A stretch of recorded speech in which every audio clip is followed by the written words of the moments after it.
While delivering his end-of-year message in Rwakitura, Kiruhura District, President Museveni warned that his government is considering deploying UPDF soldiers in villages to protect coffee farmers from thieves who deny them a right to benefit from their crop.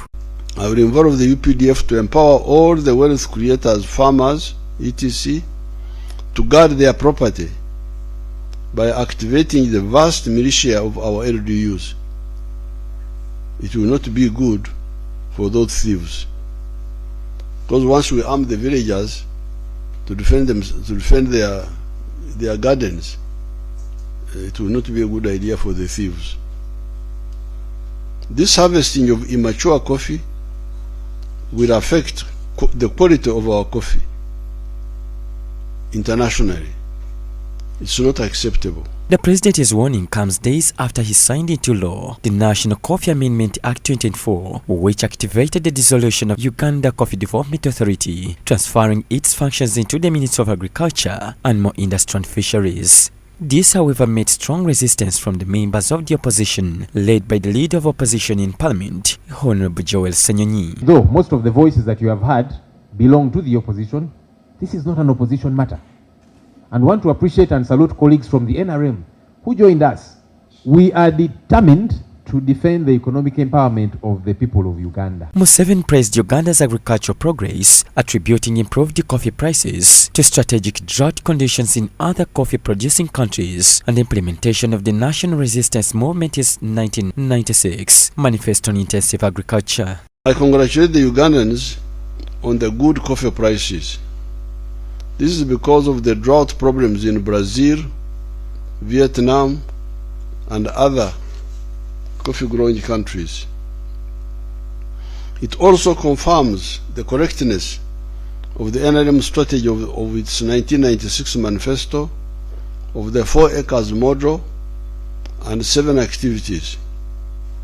This was 1 acre for colonial coffee. President Museveni announced a significant policy change targeting village theft, a pervasive issue in Uganda's rural communities. He declared a ban on granting police bonds to individuals accused of theft, particularly of livestock such as cattle and goats, emphasizing stricter legal measures against such crimes. However, there is rampant stealing of cattle, goats, etc., and the soft handling by the police and the courts of such criminals through giving them police bonds and court bails.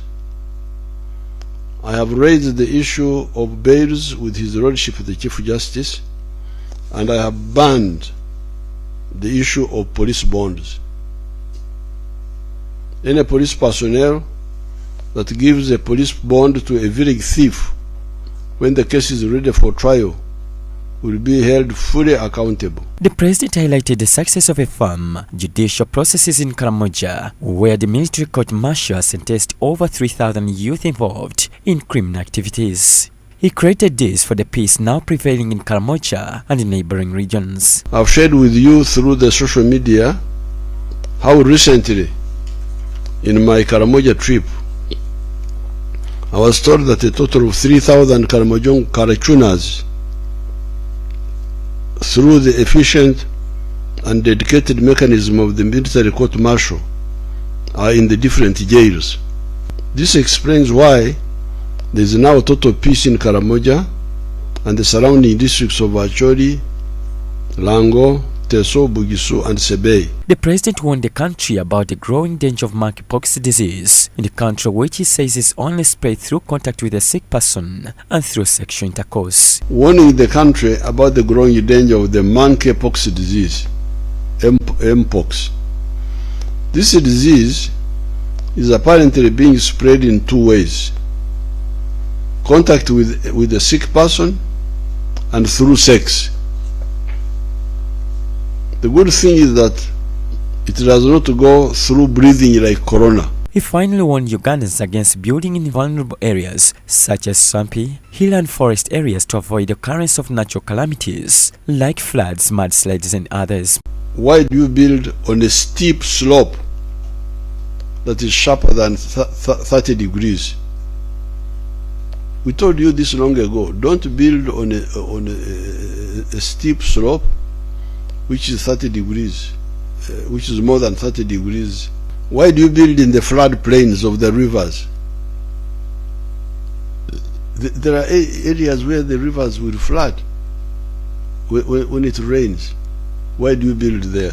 John Baptista Humza, Church of Uganda, Family TV News at 8.